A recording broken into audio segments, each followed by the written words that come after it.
Magandang umaga mga boss ko. Good morning, magandang umaga.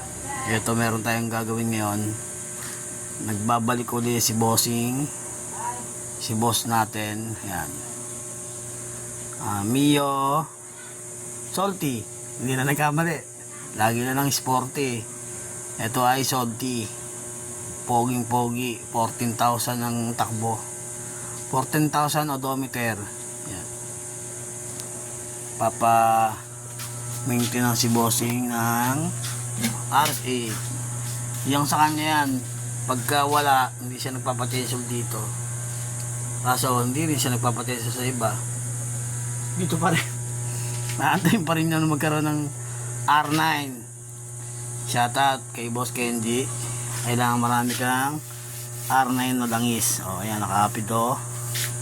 Ang ganda pa niya, sariwa-sariwa. Oh, kaso may nakalagay. Ano ba yan? Hindi po kami gano'n, boss. Hindi po. Yan. Naka RS8. RS8 pulley. Ayan. Oh, yun lang. Magpapa-CVT lang siya. Magpapabago siya ng washer. Magic washer. Ayaw niya ng mabilis. Mabilis sa gas. Shoutout kay Boss Justin. Justin Bieber. Ayan. Ayan ang pangalan nito, Salty. Parang sa boxing Paano? Ang pangalan nun?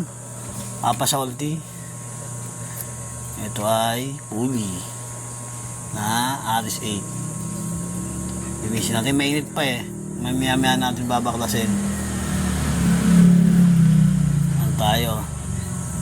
Magagawa tayo ng panggilid. Maglilinis tayo. At ito yung mga kailangan nating ihandang tools. Bali, kasama na rin dito yung change oil. Kailangan natin yung size 14 para sa drain plug sa ilalim. Para dito. Yung 14 na socket ay para dito sa drain plug nya. 14 kasi yung size nito, 14. Yan, 14 mm para dito. Yan siya, yan. Kailangan tamang higpit yan. Kung saan matatagpuan to, dito yan sa ilalim. Sa pinakailalim, hindi dito. Yung iba kadalasan dito nagtatanggal ng tatanggalin nila to para matanggal yung langis. Ito drain plug din to, second. Ito ay walang strainer. Ito yon, walang ganito, kaya hindi mo malilinis kapag hindi ka nagtanggal sa ilalim. Parang sa scooter din ng NMAX, Aerox, may mga gantong strainer. Dito nakukuha yung mga ribaba, yung madumi ng oil o plastic, lumot. Ito yung sumasala. Sa NMAX kasi nandito, sa Aerox nandito, M3 nandito, itong Salty nandito. So, yung M3 alam ko dito rin siya eh. Meron din dito ang NMAX ilalim. Pero ito yon, sumando dito. Yan, size 14. Mas pwede ko na yung gamitin, no? Yung pwede ibalik muna yan. Ay, nagagamitin ko pang hanap. wait. Ano ba hanap mo, bossing? Hahanapin mo ng buyer? Hindi. Ano ba? Ay nagagamit yung pang-hanap ng buo. Tapos papabaklas ko na lang. Okay. Sige.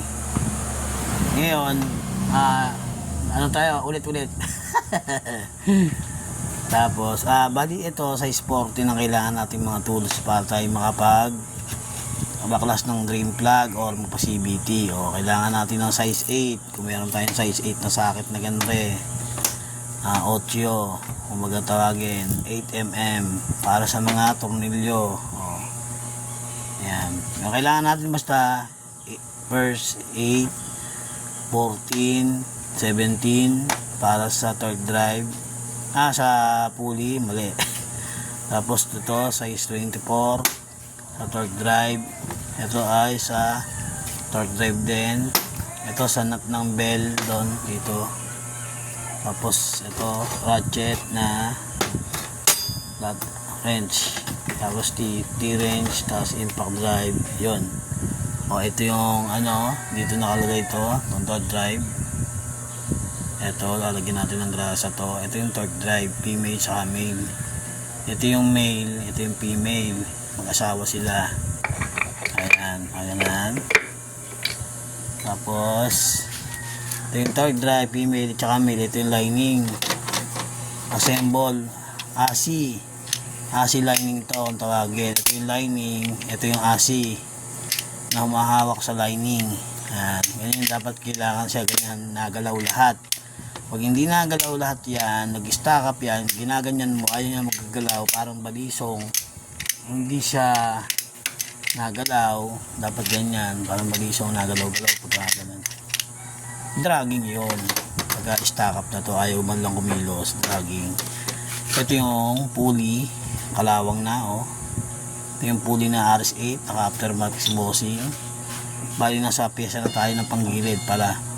Ito yung drive face, RS8, madumi na. Ito yung backplate. Ito yung center spring pala. Ito pala yung bell. Ayan, wala pa siyang groove, bell. May magkakasama dyan, ito, bell, torque drive, AC lining, sa center spring. Ayan, magkasama ito, ayan, backplate, tsaka slider. Yung slider niya, ni bossing, ayan, papalitan natin. Ogag na, ayan. Sa change oil, ang magkakasama, ito, tatlo, spring, strainer, saka drain plug, na size 14. Ito yung nut ng torque drive. Ayan, dito yan. Ayan. Ang humihigpit dyan na sakit ay ito. Itong malaking to, 39. Size 39. Ayan. Ayan po. RS8 na lang is magulo. Pero para sa atin, magulo. 8, 14, 17 mm, 24 mm, 39 mm para torque drive. Yun po. Nilinis na natin. Aray ko. Oo, aray ko. May dumating na aray ko. Ito, gasoline lang ang ating pinanlinis. Tapos pupunasan natin maigi. Yan, naka-clutch spring siya na 1K. 1K din yung kanyang center spring, 1K. Malinis na. Yan. Linis yung mga pyesa natin. Malinis na rin yan. Yan. Nakapit na natin. That's it. Malinis na yung kanyang pulley, RS8. Ayan. Bago natin barilin, kailangan muna natin manualin. Ayan. Mamanualin muna natin na higpit. Pagkaramdam natin na mahigpit na, saka babarilin. Hindi mo pa nisasagad yung nut doon sa pinaka-end ng kanyang position para lumapat yung pinaka-lock niya doon sa pulley. Babarilin mo agad. Dito pa lang sa una, baril agad. Hindi mo pa pinapasok magaling, iniikot. Yan, dapat ganaganyan mo muna. Yan. Saka babarilin. Tapos ito, lining. Yan, hindi nakikita sa video. Isang kamay lang tayo mga bossing ko, kaya medyo yung kamay natin, one hand lang. Ayan. Ito, kung saan yung facing niya, doon sa kabila. Ayan. Ngayon na naman yung kamay ko, nagtanggal na tayo ng gloves kasi nga pawisan na. Ayan, o. Ayan, tulad nyan. Ligay natin lahat, o. Higpitan muna. O. Higpitan muna para sure ka na humigpit na siya. Saka babarilin. Ito. Ayan, o. Ganito, o. May hahawak, o. Hawakan mo, bossing. O, ayan. Yun. Tapos saka natin babarilin. Dalawang baril. Ito, ayan, o. Dito. O, ayan. Tignan natin yung ikot ng baril. Ng torque, yan, o. Okay na. Ito naman, babalik na sa 17.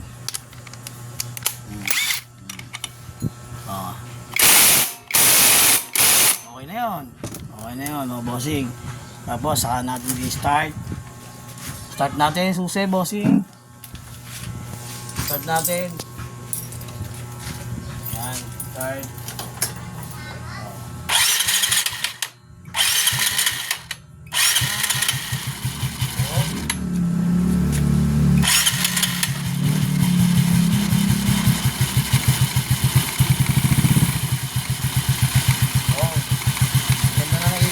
bossing, angat yung belt. Pakita mo. Ayan o, angat na yung kanyang belt. Ayan. O, wala pa yung magic washer. Hindi na kami naglagay ng magic washer kasi lalo kung nagkakaroon ng problema dito, sumasagad yung angat ng bola sa ng belt. Excuse me po. Naglagay kami ng magic washer. Sobrang sagad ng belt. Umakyat dito. Umakyat dito ng todo. Aray ko. Umakyat dito ng todo. Ang nangyayari yung bola, sumasagad. Yung backplate kasi bumubuka ng todo. Kumakawang maigi. Kaya yung bola niya ay sira. Ayan o. Ayan o. Nagkaroon ng kanto. Kasi yung haba ng sagad, yung haba ng ikot nito sumasagad. Kaya ayan o, sira o. Yun yun. Kaya minubuti namin, huwag na muna maglagay ng magic washer. Kasi nangangain ng bola si backplate.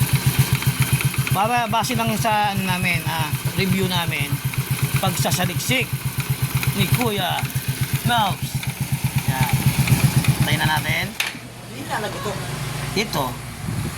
Yung bola mo, kailangan mo palit. Sabi na maliit eh. Hindi, sakto lang yun. Ayan, hindi maliit. Nalagot ko. O, yan ha. Tapos na kami sa CBT. Cleaning CBT, torque drive regress. Nag-apply kami ng bagong bola dahil nasira na nga yung 9 grams nya. Nagkanto na. Wala kaming ginamit na magic washer. Yung iba, try. Pero sisira ng bola. Nag-tinsel din kami. Maraming salamat kay Boss Justin Mercado. Pamangkin siya ni Jerry Mercado. Maraming salamat.